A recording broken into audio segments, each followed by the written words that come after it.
Jane Jacobs has a name for people like me, or at least for one identity that could apply to me. Jacobs describes the public character as a self-appointed, socially connected individual, a shopkeeper, bartender, or a neighbor whose presence helps weave the web of trust and safety that holds a community together. The person who keeps tabs on the comings and goings, introduces themselves to newcomers, and maybe can't solve your problem, but absolutely knows who can. My name is Chip. I'm a public character. Welcome to the Sidewalk Ballet.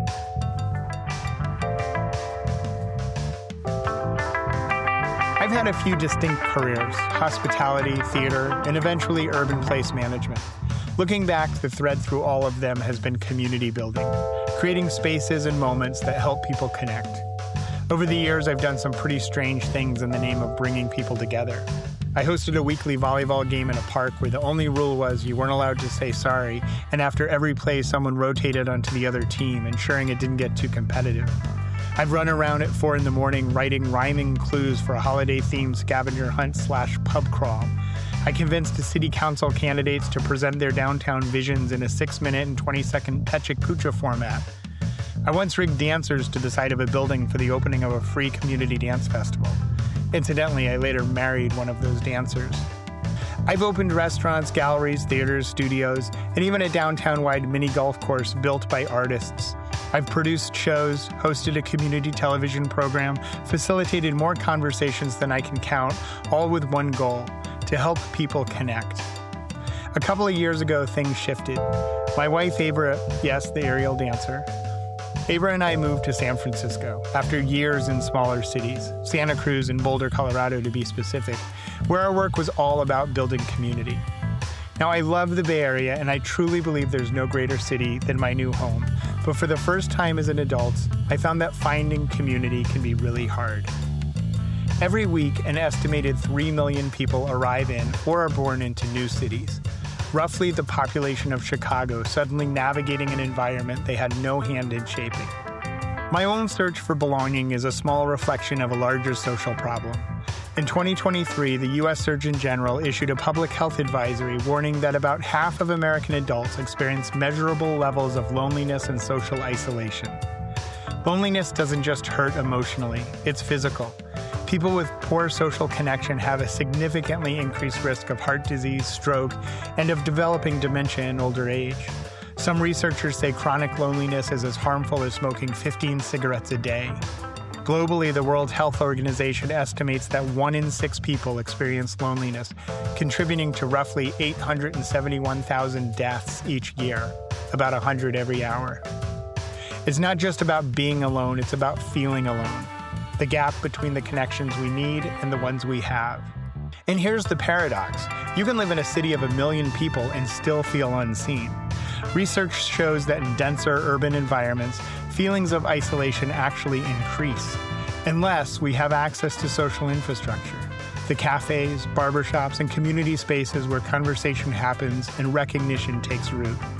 My search for community brought me to what Ray Oldenburg calls third places. In his 1989 book, The Great Good Place, Ray introduced the sociological concept for a public gathering spot outside of the home, first place, and work, second place, where people can interact formally and build community. I want people to get out of their houses and sit across a table with people or at the bar next to each other and talk.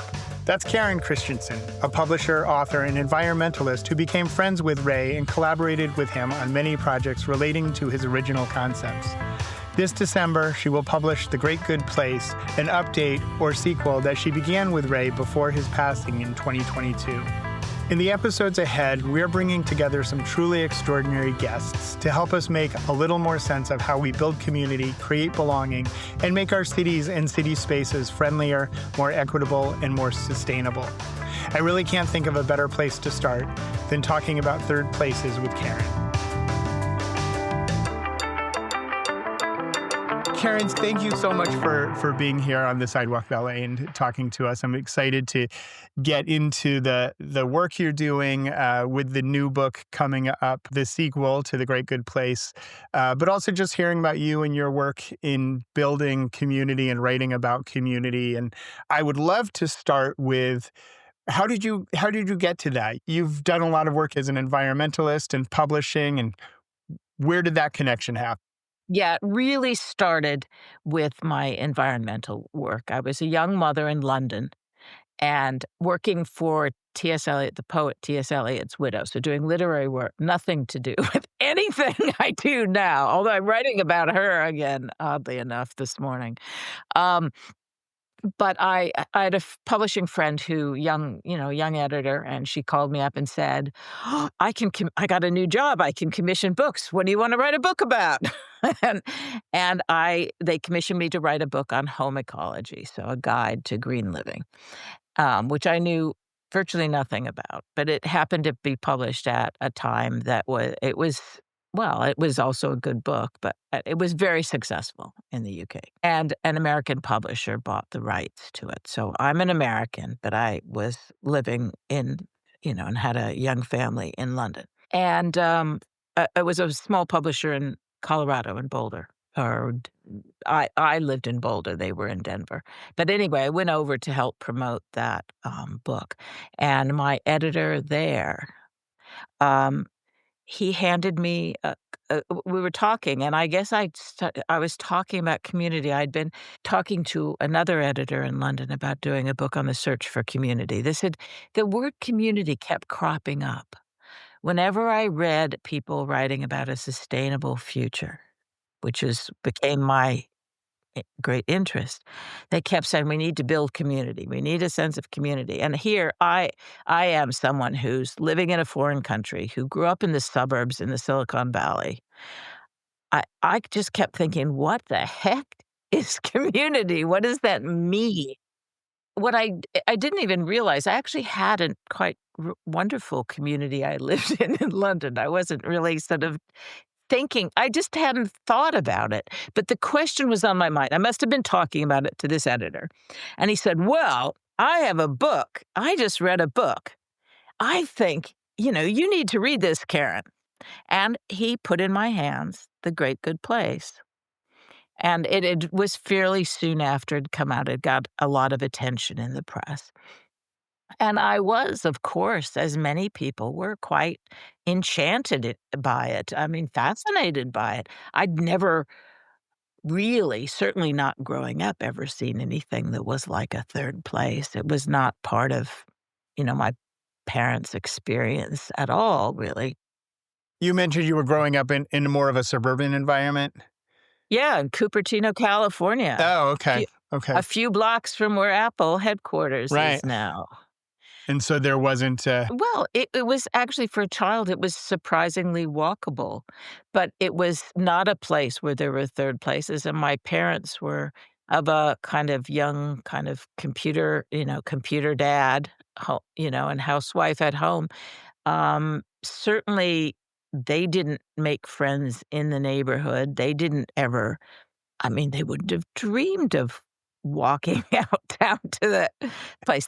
There was an old in Cupertino, I now remember, there was a really old-fashioned little Italian restaurant, and there was a barber shop where men hung out. So there were hangouts, but nothing my parents played bridge, they drove out to, far stretches. But remember, at the time, when I first was introduced to the book, I lived in London, and pubs are, in a sense, the epitome of a third place, but I had never really thought about them, and Ray's book made me think about them. and how they relate to our lives and community. Yeah, so then I'm thinking about the environment and thinking about a sustainable future. I would never have otherwise said that pubs had something to tell us about what we needed in a sustainable future. So say more about that link between sustainability and community. Like you mentioned that kept coming up. People would talk about we need to build community. So then you read Ray's book and there's a little bit of an aha in the value of these spaces for community. How does that connect back to what you had been focused on? Well, I think at the time, I really didn't fully tune in. Third Places and Ray's book and the Great Good Place became a kind of backdrop to my life for the next 20 years. I was fascinated by it, but I felt that I wasn't clear about how such things could work. I was, look at intentional communities and so forth.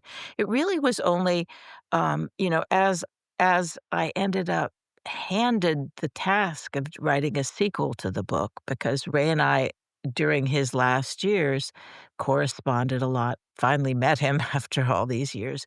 And it became kind of my project. It was as I was making a list of all the things that would make third places possible in the design of a city or a town or a neighborhood, is I suddenly thought, but that's what sustainable living looks like. It's Right. the same Yeah. design. So when and how did you connect with Ray in that process? You were handed the book shortly after it came out, and that sort of started to inform your thinking. And then when did you and he first connect? I'd been commissioned to write a book about the search for community. So I was writing various pieces of journalism as well. And I wrote to him and we started corresponding. It was intermittent, but he would send me lists of books he recommended. He would send me articles. That's what people did in the old days. We corresponded with That's people true. who had a shared interest. Right. And you'd go buy stamps at the post office. So first it was when I was in London, and then I came back to the States. I started a small publishing company with a partner, and we were doing big projects on academic projects for major presses. My interest in community continued because I had a lot of books, not just Ray's, but on different topics. I even subscribed to a journal on community studies. And my partner was looking at my bookshelf, and he said, I wonder if there's ever been an encyclopedia of community. All this, there's all this research.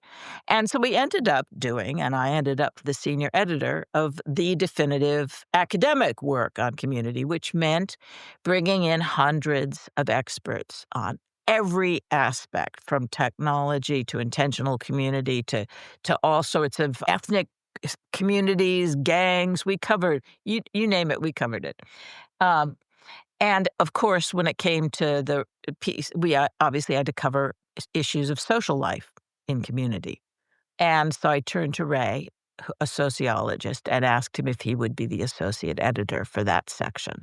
So he not only wrote articles on his own topic on third places and on pubs and taverns, but he helped us choose the topics that needed to be covered.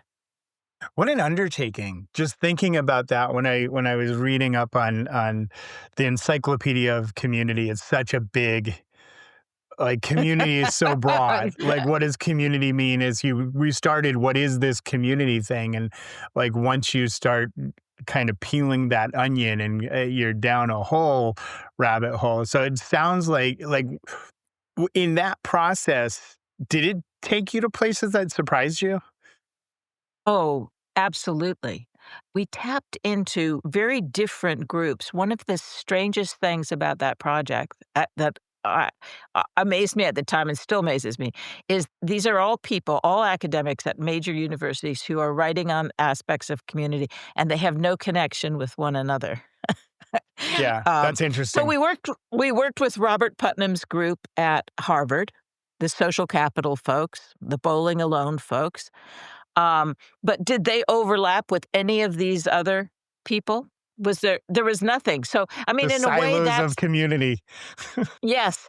So that in a way that's the value of a project like that. And the thing that was so much fun for me, that's the thing I really love about those projects, is you get to know people whose expertise, rural studies, urban studies, all these different things. And of course, you don't have a chance to integrate them fully in that. Your job is to give people the scope. Now, as a writer, I want to pull those things together and talk about, the strengths and weaknesses of different approaches. When was this? That was published in 2003, so a long time ago. We did it very quickly. We started it, I think, in 2001. Towards the end of it, someone said, "Maybe we should have an article on blogs," one of my young assistants. And I said, "What's a blog?" What's a vlog? Right. Well, Um, it's yeah, I think there is like when you say it was 2003 and so much information then, and now, the smartphone was just being imagined, right? And there's so many things that have changed community and have altered community, and which is what's exciting to me about the upcoming update on The Great Good Place is like this was written in '89, right? In the late '80s, and so much of the world has changed. Certainly the importance of third places has not changed, but perhaps the approach, and I want to get into that a little bit, but first I do want to ask you, like really my big question is about the research that you and Ray did for The Joy of Tippling. And how much was that visiting pubs and bars? Because you collaborated on a number of projects with Ray, including a book, The Joy of Tippling, which sounds like a really fun book to research. It's absolutely charming book, and in a sense, what it's about is conversation. I mean, that's really the sum of it. Because Ray, as he was getting older, and remember, he was born in 1932, he had this manuscript that he'd been tinkering with. And then because I also have a press, I don't usually publish small books like that, but that was quite enchanting. And he has such a distinctive voice. Ray has a voice that reflects the personality that I enjoyed. I visited him in Florida 3 times, so I've only had a very limited amount of time with him in person, but I'll tell you, we did our share of tippling together in that brief I can period. imagine. It's important. It's for science. Right, Yes. it's for sure. Well, that sounds like fun. And then, so fast forward. Now we lost Ray a couple of years ago, 2022, At 22, yes. Yeah. 22. Yeah. But you have been charged with carrying on his legacy and updating this great work that he did in The Great Good Place. So I'd love to talk to you about that. One, just the content of it, but also, how is that for you to understand how important these concepts are and being given the gift of like carrying that? I did not expect to do this. I must tell you, in all my conversations with Ray, I didn't think that third places themselves were my specialty, my focus. And when I went to visit him in 2012, I had no other motive or expectation at all. But I did record an interview with him about his work on my phone at the time. This was the thing. Right before his death, I discovered it. I'd forgotten entirely that I had recorded an interview with him. He hadn't been interviewed. He'd been interviewed it for the press a lot of times, not recorded interviews. So that was a real treat. But it's really clear there. I wasn't thinking about writing a new book. In fact, what I kept saying is that I should find you a co-author if you can't do an update yourself. And I did talk to a couple people. I went to a couple journalists I know and said, the book, what do you think? Do you think you could work with him? And nobody felt that they could take it on. And Ray and I kept talking and corresponding by email now, of course, and phone. And it just sort of crystallized that it made sense for me to do it, and it's become absolutely clear because my focus in the book, what I've realized is that third places really provide a solution to the major problems we face, the things we need cures for, essentially loneliness, climate change, and political polarization. Let's talk about that, because I think in the first book, which was written a long time ago, it's in some ways it's a little bit of a warning. Now, fast forward, the world has changed a lot since this book was published. We have almost twice as many people living in urban centers as then, between population growth and inward migration. We talked a little bit about, cell phones and the internet and so much digital communities, political polarization, climate issues. So much has changed. So now I'm optimistic to hear you say that the third places provide it. And I agree. That's what part of the work we're doing is looking at, what are the solutions to these major polycrises that we're having in the world. And, a lot of it does come back to community. So, given all those changes, there's so much to talk about in terms of I know. There is. It's like the third places are so small, but they have such huge effect. They really matter, and learning about them tells us so much about how we connect as human beings. Well, and I would say, like, I just reread the book. It's been a long time, and I reread the book, and it's, I really encourage anybody who's interested in community to dig in because it really stands up. The concepts are really still relevant, still valuable, still profound, and there's a lot more to talk about. So tell me, like, what are the important things you're trying to capture with an update? Well, Ray and I talked about what needed to be done. He felt we really needed to do more about aging people and age separation.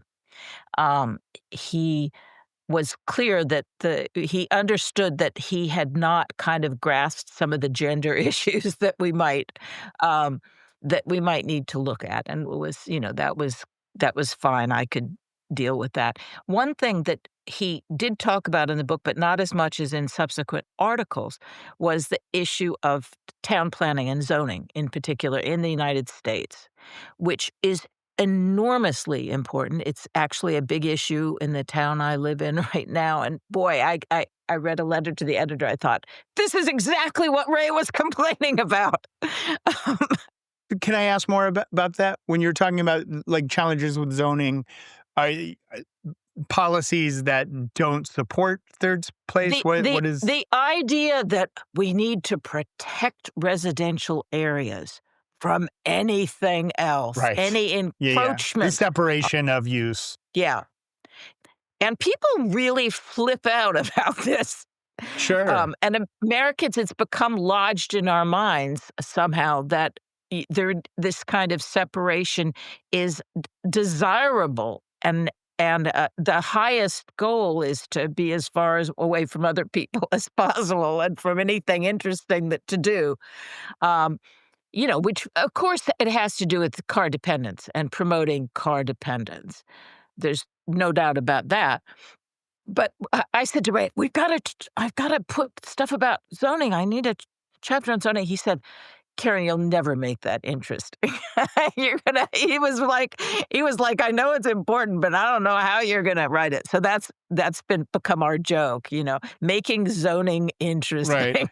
Yeah. So, well, I'm excited to read it. So I don't know what that says about me, but I'm very excited to read. But I mean, in a way, I can do it even using some of the examples of the fights over zoning, because it's funny and personal and get people thinking about what things really look like. Because a lot of this has to do with the assumptions that we make. And there are assumptions that over the last couple of decades have become embedded in people's minds, and they're not accurate. One of them, the most important one that I really need a chance to say, is that people will say, oh, Karen, third places, those kind of places, those are all gone. Forget that. We just need to have something else. And it's not true.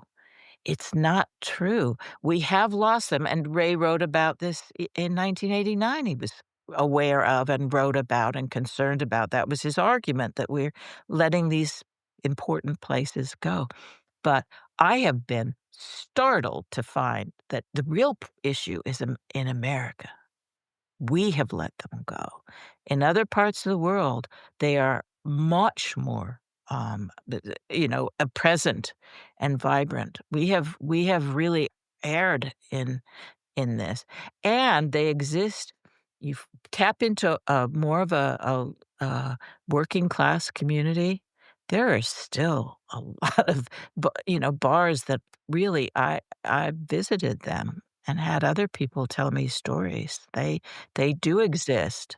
What's distinct about America? And when you say America, is it North America? Is it the United States? Is it like, I'm thinking of the United States in particular, yes. is it how our cities are designed? Is it how our culture interacts? What would you say is the differentiator between us and places that Our this does zoning is exist? very distinctive. Our zoning is very distinctive. If you compare our zoning rules and Germany's, for example, which is what I will do in the book, because it's a very interesting contrast, where the Germans have plenty of zoning rules, but they don't try to isolate people in residential areas and separate things in the same way. They have a much more realistic sense of what makes for a lively, and pleasant way to live. We have got an idea about separation in space, and, you know, we want to be as far away from other people as possible, and then we complain we're lonely. It's interesting, like, I'm thinking about that as there's also been kind of a return to the city, a return to downtown. And one of the things that I've seen, very specifically, I've seen luxury condos been built, and then all of a sudden, the blue collar bar that's been there since 1950 is too loud, right? And so there is Yes. this, there's this push. It's sort of the reverse happening. Like people aren't trying to get away from the third places, but they're moving the third places out of where the downtowns, or creating some challenges around that. Uh, Yeah. and I think that's one of the things as city planners have to grapple with is where do all the things happen? Downtowns are definitively mixed use. And the importance of having community spaces, whether it's public space or third place, I think that is part of the challenge of, especially as more and more people are living in urban centers. How do we grapple with those zoning issues? Or is it just tolerance? I think tolerance is really important, but also having different measures. I mean, America is a very prosperous country, and prosperous people, part of the definition is that you don't have to put up with anyone else. You're not dependent on anyone else. You're not dependent on your neighbors the way people in the past were. And you don't need anything from them, and you think that they don't have anything to offer you. We have the problem of thinking that somehow diversity is something threatening instead of something exciting and pleasant. So we're like willing to be bored if if it means that we're sort of protected from anything that might challenge us or be just a little bit different. It's interesting because I think that idea of willing to be bored, a lot of like the experience of a lot of households or communities really goes to television rather than going to the pub. And what are we watching? We're watching Friends and How I Met Your Mother and Cheers and all these shows that are set in these third places. I And know, and do any of those people watch TV? but we're No. no, but we're voyeuristic. We have this voyeurism into community, but just don't get any on us. It's interesting. You talked about the diversity. You talk about the kind of tension and vibration we pick up from other people. Can I ask you?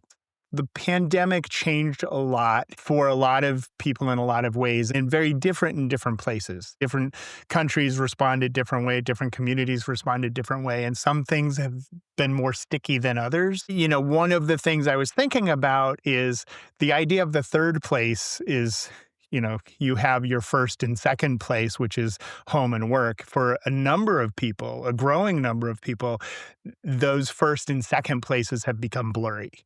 I'm working out of my house right now, and I do get out and go to co-working spaces and other things. But for a lot of people, they don't have a second place, let alone a third place. There's also been more isolation. There's also been a more of fear of people. And I think many of us kind of had that moment and got over it, and a lot of people did not. And we're just aware of that differently. How do you see the long-term impact of the pandemic in terms of third places and how we approach that? Well, there was the fear of being physically present with other people. That early in the pandemic, in the first lockdown, that I know I talked to journalists, I talked to people who just were like, "We're never going to want to be together again. We're always, we will always be afraid. We won't hug. We won't shake hands." Well, we seem to have got over that, but what happened is that this screen time thing has really changed the way people communicate. And I think that we have to relearn how to communicate. Ray came up with the idea of third place, not as a sociological theory, but just by observation. He saw what people were doing. He read in books. He was more like an anthropologist doing field work, fun field work. um, than a sociologist cranking data. And I know that when I watch the way people interact, the way people look at each other or they don't, the way people talk in particular, the asynchronicity of conversation, and the way people, well, I call it, I'll be writing about this, is the sort of soapbox style of di- conversation, which is where each person gets up and says, "I think this," and then the next person gets up and Alternating says, monologues, more than yes. conversation. Yeah. Yeah. It's like, how do people get the hang of conversation? And it's partly because it's hard online to get lots of people in, where if you're sitting together, it's easy for 6 or 8 people to have a conversation together if you're seated correctly. Some people don't say much, some people say a lot, but you're all involved. Something you said kind of triggered a question for me about kind of a generational approach to it. And I think there is, a younger generation, or now multiple younger generations who are digital native folks. And the way we converse digitally is very different. It is more asynchronous. It is more impersonal and even more anonymous in many cases. How do you see a younger generation relating to third places, and are their third places different outside of digital communities? How does the younger generation find its third place, or have they? Probably not for the most part, because I will hear that, like, being in any place where there are other human beings around described as a third place. And that doesn't get at it. One of the things that Ray was absolutely brilliant at was conveying the feeling, the emotional texture of a third place, which is, sometimes exchanging serious ideas, sometimes just chatting about the game. And a lot of it is a lot of joking, over time developing knowledge of other people and helping them get a sense of perspective on their lives. You have things in common. If things are rough, other people are dealing with it. And there's a lot of joking. And it's really hard to joke and tease, let alone roast people Right. online. Right. So you get Tone these is gone. angry, Sure. yeah. So and yeah, and that's so important, because that kind of stuff is what leaves you walking out. The way you have a third place is how you feel when you walk in. That you're suddenly at home. You just kind of take a deep breath, and when you walk out, you're like taller. You're full. Yeah. You're happy. That's the experience I don't think young people often have, and really you have to, I mean, if I can convey at all what that is like, you kind of know what you're going for, and you have a way to measure what you find. We've got more with Karen Christensen right after the break. The Sidewalk Ballet is presented by Big Creative Consulting, helping you to strengthen community through culture and place. Big Creative Consulting works with organizations on strategic planning, transition and change management, community engagement, and event strategy and implementation. Join the Big Creative conversation by going to bigcreativeconsulting.com. Additional support for the Sidewalk Ballet comes from This Must Be the Place, a bi-monthly newsletter sharing opportunities for placemaking professionals. Opportunities can include, but aren't limited to, jobs, internships, fellowships, calls for art and publication, and grants. The hope is that it helps everyone from students to emerging and mid-career professionals, as well as experienced leaders to connect with others, strengthen relationships, and further legitimize the field of placemaking. To subscribe, visit thismustbe.org. One of the places I found community before moving to San Francisco was on the basketball court. A rec center, a playground, anywhere there was a ball, a hoop, and a group of people who wanted to get their game on, that's where I wanted to be. But shortly after moving to the city, my travel schedule, and frankly my ankles, made it hard to find a consistent game. It didn't take long for the gap in my physical life to catch up with my emotional life, so finally, for the first time ever, I joined a gym. Who knows? This could improve my physical, emotional, and social well-being. 2, 1, ball out, let's go. So from the gun, challenge your threshold. I have seen improvements in my physical health and in my emotional well-being. As for the social aspects of the gym, I can't say I've become friends with any of my partners in panting, but certainly friendly. We share dumbbells and encouragement, maybe a little small talk by the lockers before or after class. A couple of times I've recognized a gym mate out in the wild at a street festival or in line at a cafe, but mostly the community is limited to the workout. 3, 2, 1, rest. Give your neighbor still love. One done. These are what sociologists call weak connections. I realized I need a place where people linger, that conversation isn't incidental, but it's central. Could I please do 2 lattes to go?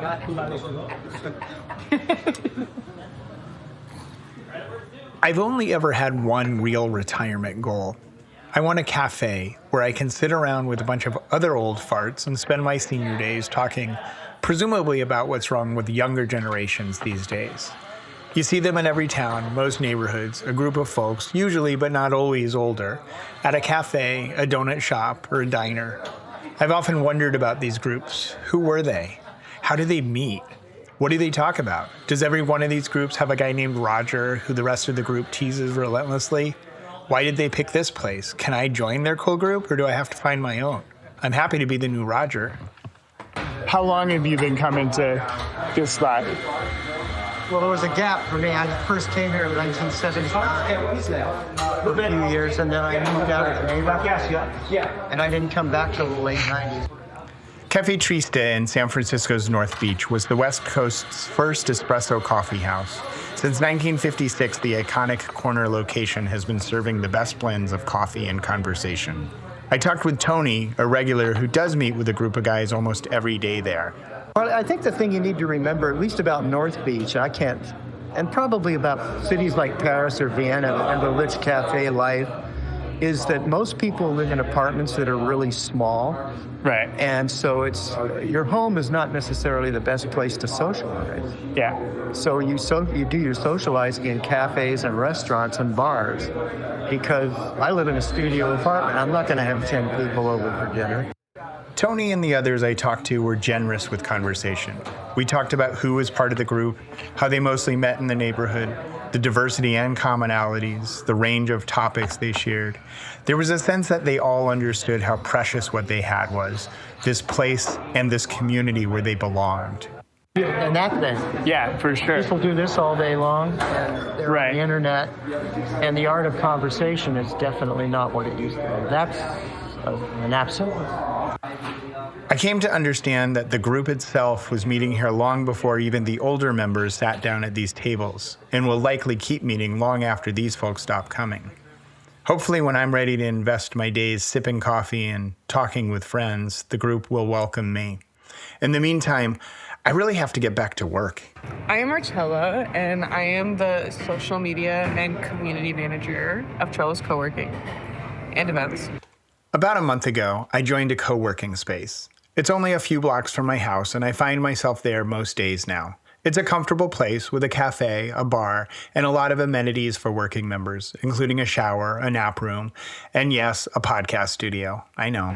Trellis is a co-working space where people who don't want to work from home, get outside of the house, get a little sense of community while you're working, they come here to do work.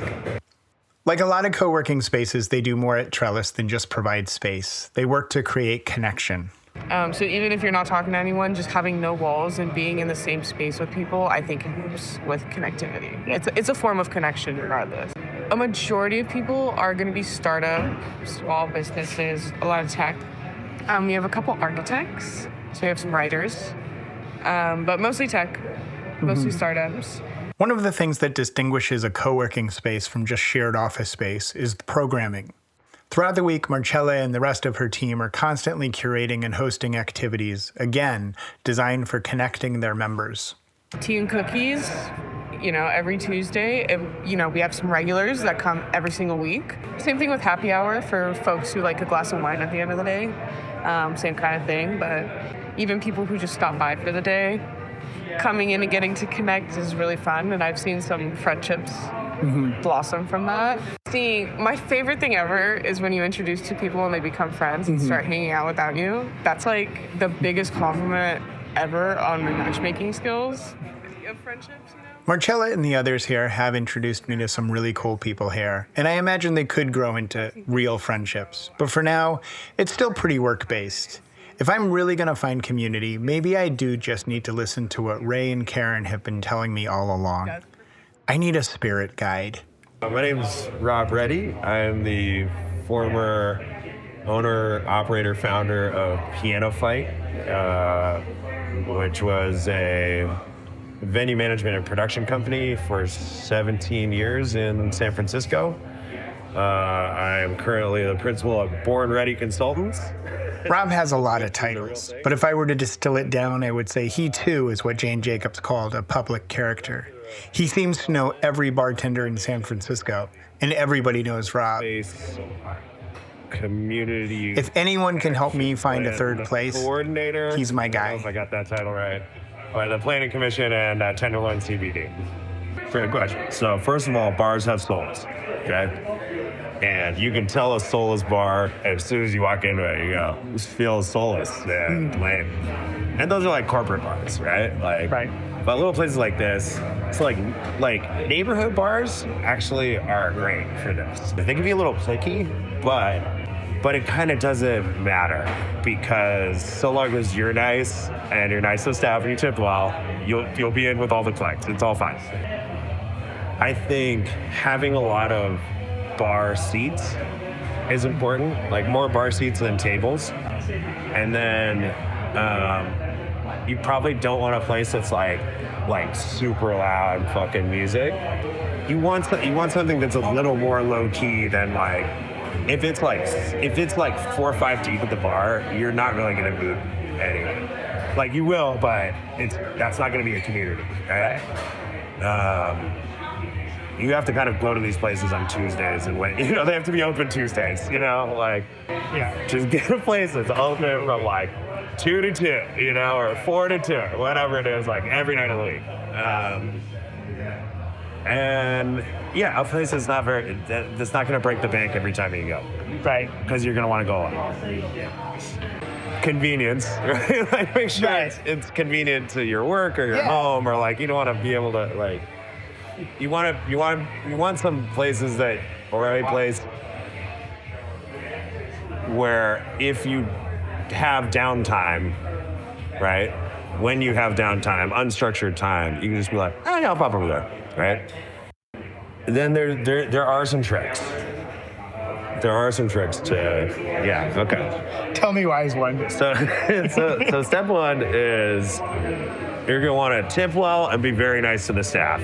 It's like, these guys work hard, and by being respectful and also tipping well, you're signaling to them that you see the value that they provide and you appreciate it.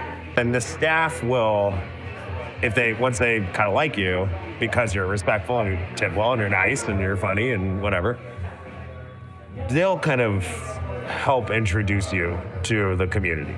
That's a really safe way in.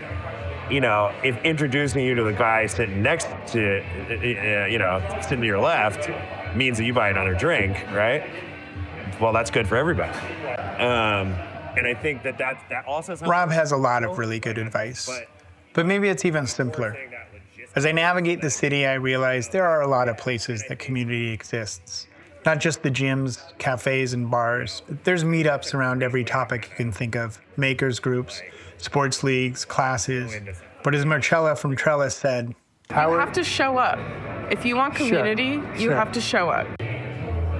if you can get kind of different folks in the same room together and make them have an experience that like they wouldn't normally have on a Wednesday night, they'll remember that, and that's the foundation of community. I like it.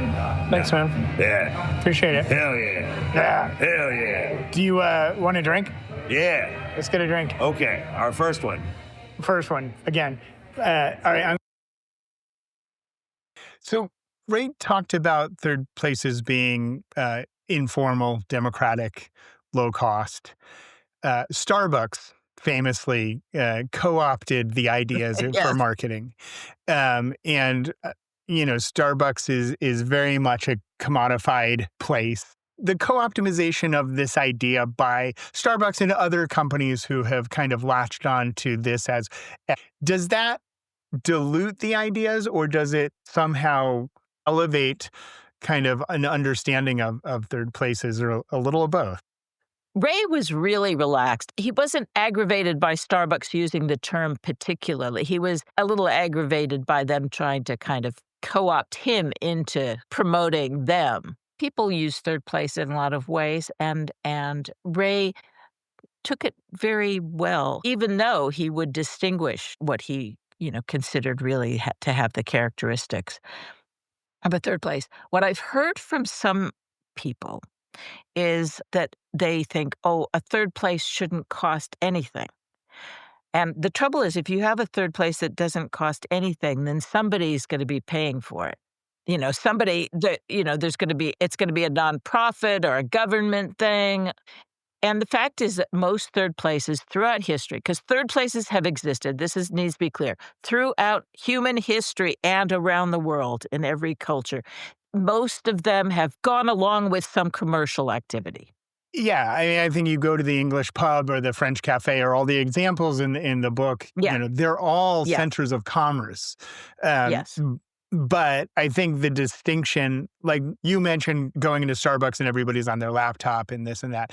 One of Ray's tenets for third place is that conversation is the main focus, right? And so I think that having a third place that is a place where people can go and talk, and all the things you mentioned, joke with each other, razz each other, like understand each other, know where to get support, where your community is, or even not. I mean, I think one of the things that I really appreciate is that idea that there are regulars, but there's also, it's not closed, right? And I've, recently moved to my city and have spent a lot of time looking for community and trying to understand where I am. And some of the places that attract me are places I go in and I can see there's a lot of community there, but I don't know anybody. And it's like, okay, I'm going to hang out in the corner here and maybe start a conversation with somebody. Maybe I could become a regular here. The elements that were kind of laid out in terms of what makes a third place are really important to keep in mind when you're thinking about, is this a third place? Does this meet the needs that we started the conversation talking about in terms of addressing loneliness and isolation and climate and community, all those things?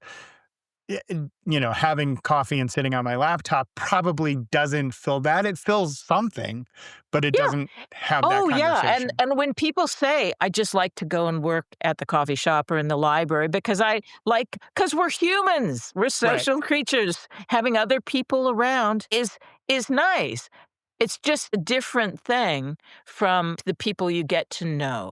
Yeah. Talk to me about public space. I've spent a lot of my career managing public space, which I will get on my soapbox and talk about how important public space is. And I'm very evangelical about downtowns and the importance of downtowns. Public space is not third place. They're related, they're connected, but draw a distinction for me about the difference between public space and third place and why that's important. Well, what struck me, I'd been kind of confused by this because people will apply the term third place to, practically anything. Um, is I looked and public spaces are almost always outside when I leaf through a book or look at a website. And third places are almost always inside because you can sit down and be closer. Third places are smaller. They tend to have some kind of edge, boundary, some sense of enclosure, some sense of focus. Public spaces are fantastic and really important, whether they're farmers markets or pedestrian streets. We humans need to be with other humans and get used to being around other humans. And sometimes, especially if people are quite different, I mean, the more we mix, the better.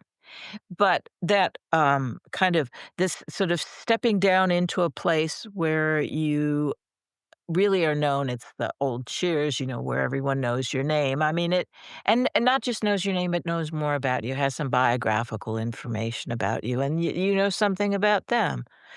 Not just about the details of whether they're married and whether they have kids, but something about their personality. And one of the greatest things about a third place is when you're with people who just are different and you find things in common and you get used to each other and you enjoy each other. We don't get enough chance to do that. Once you have that depth of understanding about how complex people are, you understand where your commonalities are, which you're not going to do without conversation, without Yeah. being in a shared relationship with somebody, right? Whatever that looks like. And third places provide that. I was going to ask you about, you mentioned both aging and gender as a couple of things that weren't explored as thoroughly as maybe Ray wanted to in the first book. How does third place relate to, I guess, first aging, and how do we approach the aging world as in terms of the value of third place? And then I'm also curious to hear your thoughts on gender. Yeah, Ray said he covered children or more teenagers in the book, and about how utterly bored teenagers were in suburbs. Of course, now talk about kids getting off smartphones. Well, you have to give them something to do and somewhere to go. They need third places. So this is and it's really neglected subject in the writing about smartphones. And Ray thought it was more important to deal with the needs of children than the needs, given space, than the needs of the elderly. But I noticed that, elderly people get very lonely. This is true in all countries. We have a declining birth rate, so we have a lot of old people. And we have this idea that they need to be shunted into places for old people. But the senior center in the town where I live, they say it's got big signs, everyone welcome, whole community welcome, but they've stuck it on the outside of town where nobody would go there unless they were being transported. The mix of people of different ages, the separation of people of different ages is one of the worst things that we have done in our society. Yeah, I mean, I think aging is hard and we need support from, multiple generations, as so much of our population is aging now and requiring a level of support that in some ways is new for the way that we do sequester our elders outside of our communities, is unique to And we sequester culture. children. Ray wrote in the first book about how when he was young, there'd be sort of parties and the kids would all be there. And even by the time that he was an adult, the kids are back home with a babysitter, and it's not just everybody out, doing things together and feeling that that's really comfortable. I mean, my thinking is that so many of these changes have been the result of companies realizing they can make more money by separating us and getting us on devices. There's a lot of profit to be made from all these kind of changes. Companies benefit by the social changes that have come about in the last 50 years. And I think that is certainly something that needs to be addressed. Gender and diversity, is really interesting because, and Ray and I talked about this a lot, because people do enjoy and benefit from being in mixed groups. We also benefit from being with people who share some, kind of common experience. And women do like to hang out with women. And I think men, I don't know if men need third places more, but they have, as third places have declined, they have found fewer substitutes. And I think perhaps women have found more ways to kind of fill the gaps. I watch male behavior and I think this guy really needs a third place, somewhere that he can hang out with the guys and kind of just let his hair down. And there's a kind of a frustration and loneliness too that is really a problem. So I think we need to understand that solution is not to be always separated into separate, interest groups or gender or race or any other political belief, but that sometimes we need to come together, but we also need the freedom to have certain kinds of separate activity. Right. Otherwise, like as you're revisiting this, Uh-huh. what did Ray miss? But besides like things that just weren't covered, like were there things that you're like missed the mark on and need to update, or is it just the world has changed and it's an update? The world has changed, and in his time, it was still he would talk about housewives. Housewives were at home in the suburbs. Right. And really by the 70s, that was beginning to shift, but there is still much more of a difference. One of the things that I think he was very wise about is the fact that having separate places and having third places was really good for people's marriages, that it lessened the pressure on that intimate relationship. I assume that this came from his own experience, although I didn't ask him about that. Um, that you need to get away from the partner sometimes, and you need other friends, and you need other um, just another social life. And I know that I talked to a young man who was married, and he said, "But I'd love to go out, with friends after work or with coworkers, but my wife's supposed to be my best friend, and I'm supposed to want to spend every minute with her." No best It's friend wants like, that. right, exactly. I was like, no, you Love gotta ya, and yeah.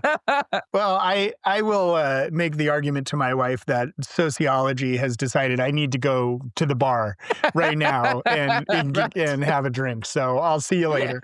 Um, but I think it's true, and I think like we did create this nuclear family idea that like the independence and the isolation not only of the individual but of the family unit, Yeah. and like redefining the family to be a nuclear family rather than an extended group of community, because that's when we talk about aging and sequestering, the older generation and the younger generation.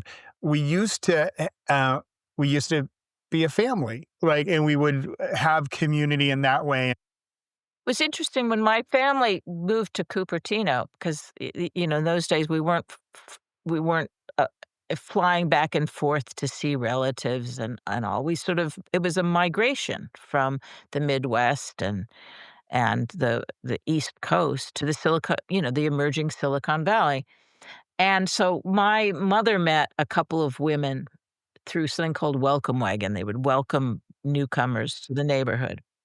And and so there were a couple of families that we kind of joined up with, so that Thanksgivings were this 3 families would, so it was sort of like having aunts and cousins and things.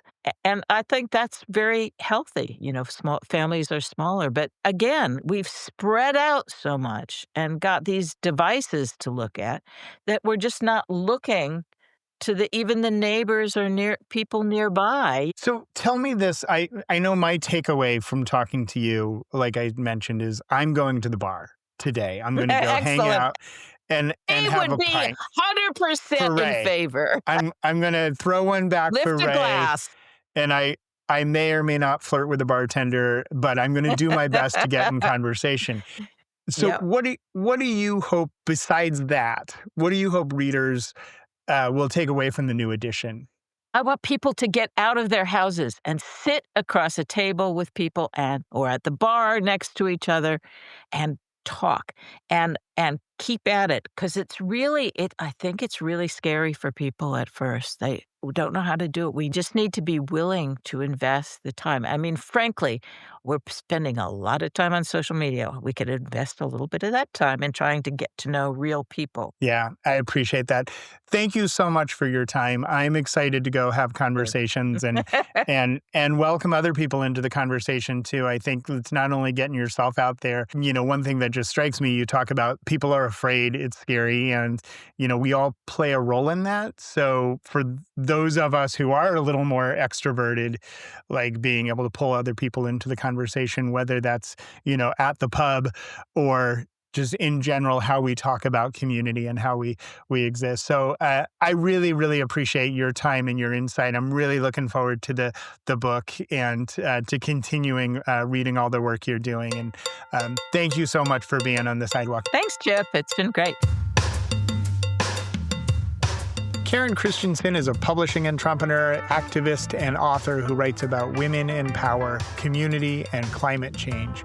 Her The Great Good Place 2, Havens and Hangouts at the Heart of Community, co-authored by the late Ray Oldenburg, is scheduled for release in December of 2025. You can pre-order the book at goodgreatplace.org and learn more about Karen's many other projects at karenchristensen.org. All of these links can be found in the show notes or at sidewalkballet.com. Thanks so much to Mid-Market Orange Theory, Cafe Trista, the team at Trellis Co-working, and to Rob Reddy for sharing his great wisdom. Cities have always been where the world changes first.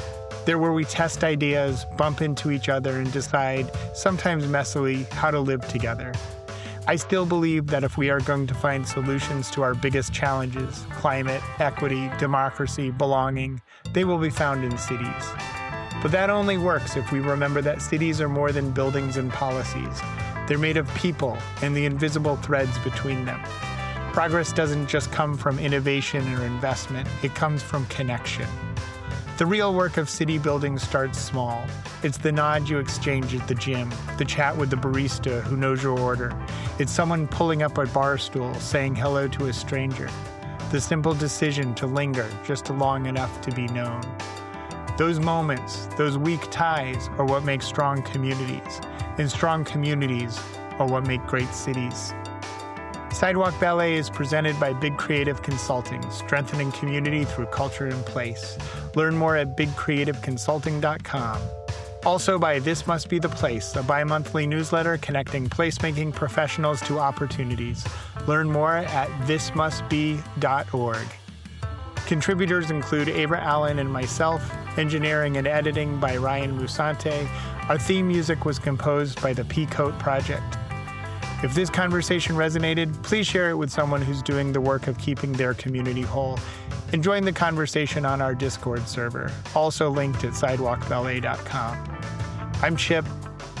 Thanks so much for joining us on this block of the Sidewalk Ballet. I'll see you downtown.